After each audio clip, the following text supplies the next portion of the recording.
Alright, then let go with this piece. What in the living daylights is going on, guys? Alright. What in the living daylights is going on, guys? It's your boy Wacky the Derpler signing it here from Wazzup Associations, and welcome to another chess tutorial video. Now, today in this video, I'll be tutorialing you about chess, like, more in detail, okay? Like, the openings and all of that kind of stuff, like more detailed chess.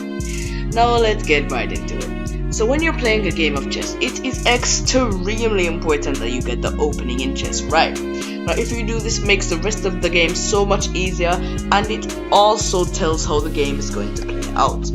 Now, there are 3 rules that can help you with your openings, so let's start with number 1, develop your pieces. So imagine you're the manager of a football team, right, or soccer if you're in America. The pieces at the back are your players. Now, you've got to get these pieces onto the playing field.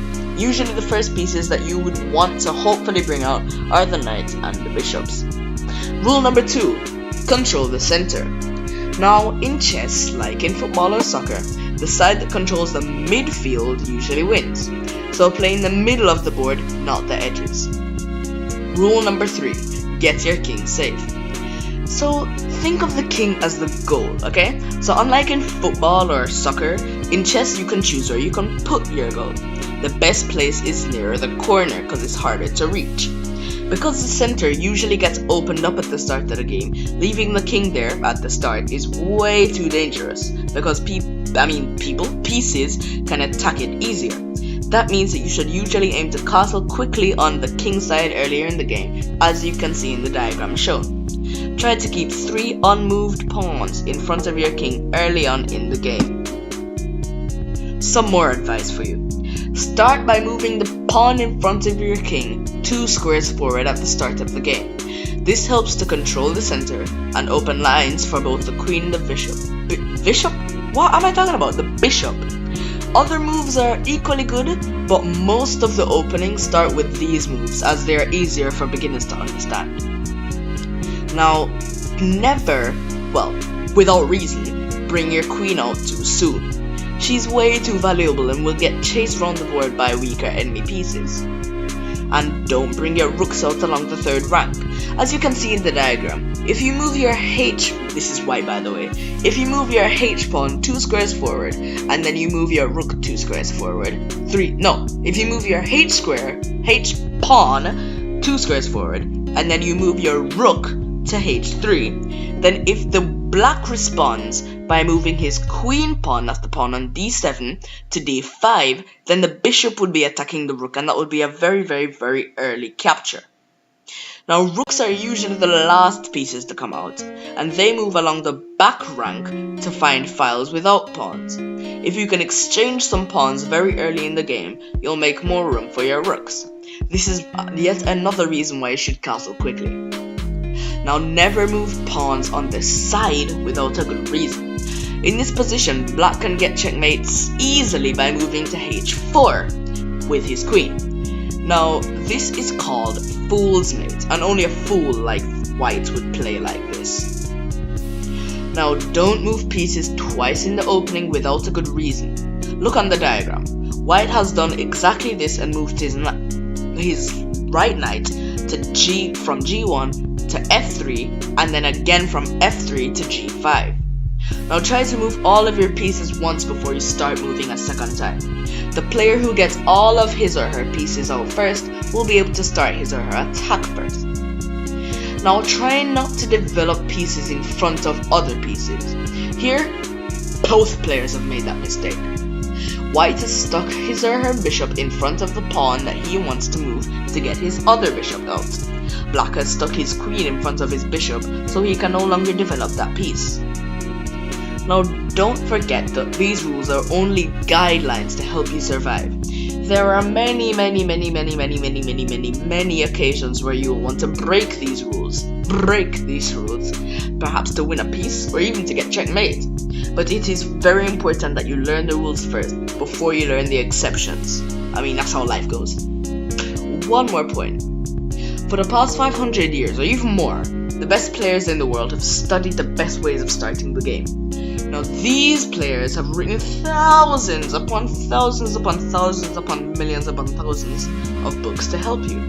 Most of these books would be far too hard for you at present, but if you continue looking at my tutorials and go to chesskids.org.uk on screen now, then you'll find a lot of information to help you on your way. Now never try to make things up yourself, listen to the experts only. Now let's move on to our next topic, which is points.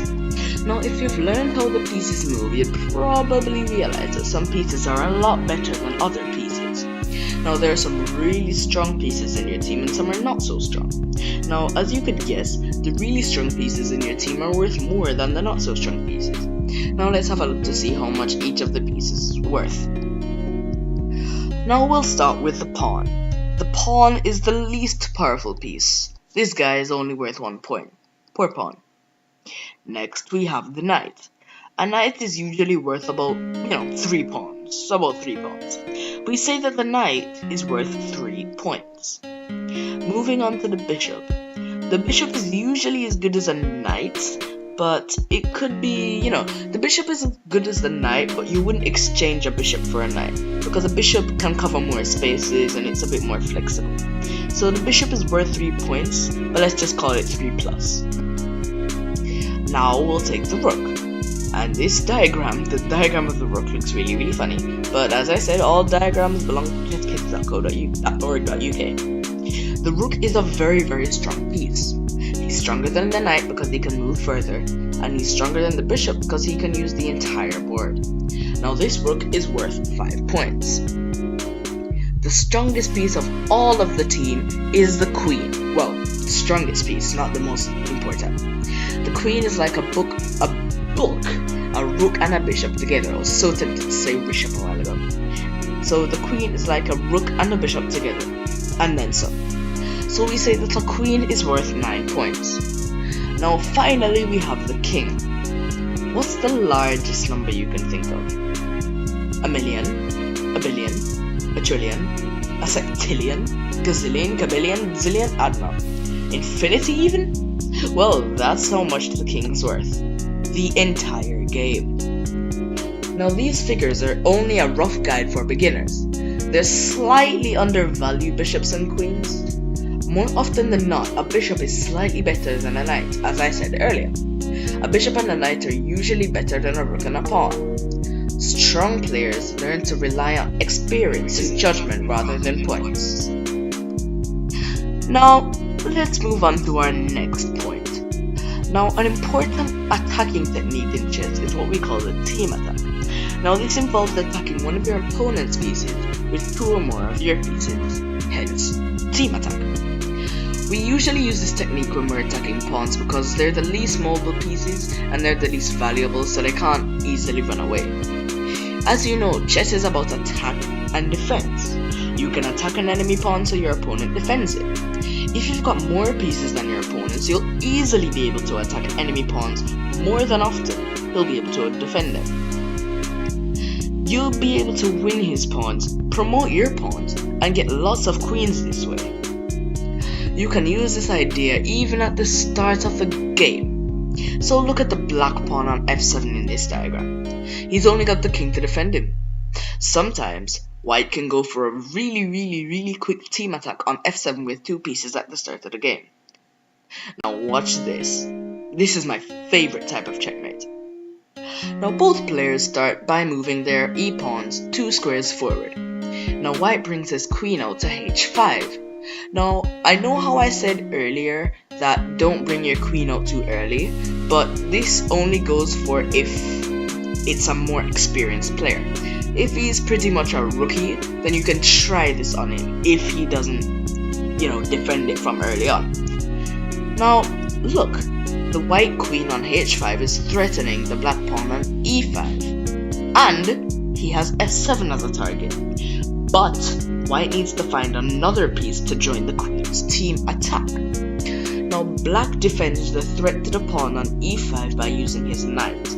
And now the bishop moves from f1 to c4 to join in the attack on f7. Now the black has actually used the wrong pawn to defend because as you can see, the queen and the bishop are attacking f7 at the same time. This is what we call a team attack. If black doesn't see this threat, this is what happens to him. Black moves his knight to f6 in an attempt to take the white queen, also attacking the e4 pawn, but it is too late, because on white's next move, he takes the pawn on f7 and it is checkmate by the white queen. Now, if you're not too good in chess, you would think that the king could easily take the queen and that would be a complete loss of material.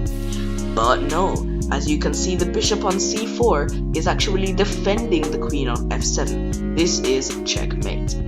This is an extremely good way to start the game. So, play these moves on your board. Both players start by moving their e-pawns 2 squares. Next, white moves his knight to f3 to threaten the pawn on e5. Now black moves his knight to c6 to defend the same pawn that the white knight's attacking. Now white moves his bishop to c4 to target the pawn on f7. Black replies by moving his knight from g8 to f6. This is called the two knights defense, by the way. And white continues his attack on f7 by moving his knight from f3 to g5. Black's only good way to defend the pawn on f7 is to block the bishop by moving the pawn from d7 to d5. Black could have also moved his bishop from f8 to c5 on his third move. Now this opening is called the gioco. I don't know how it's pronounced. You can see on screen now what it's called. It's something piano, and it means quiet game in Italian, or the Italian game. Now, if you're any good in music, you would have known that piano means quiet, so you could have, expected that quiet would be in the name. Now, white can also find another way to attack the black pawn on e5. Now, this is called the Scotch game. White uses his d-pawn to attack e5 a second time, but black also has 2 pieces ready to take the pawn on d4. Watch what might happen now. So black captures on d4 with his pawn. Then white captures the black pawn with his knight. Now the black knight on c6 could capture the knight, and then the white queen would in turn capture the knight. Play through these moves on your board.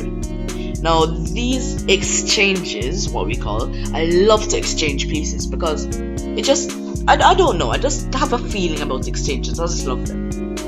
This opening is called the Ruy Lopez, or the Spanish opening. Now, Ruy Lopez was a Spanish priest in the 16th century. White again targets e5, but this time he's using his bishop to attack the knight, which is defending the pawn. You'll learn a lot about openings in later lessons. One more word of advice. Sometimes you'll be able to capture the enemy piece with 2 or more of your pieces. If your opponent is going to take you back, you should always choose the least valuable piece to capture first, so you don't lose too many points when he takes you back. Now that's the end of this lesson, guys. If it did help you, please send a redstone signal to that like button and power it up, because it does mean a lot to me when you guys show your support. And if you didn't like the video, hit the dislike button and let me know why in the comment section down below. Also, comment what you would like to see for future videos, but for now, I'd like to thank you all very much for watching, and I will see you all in the next video. Peace out.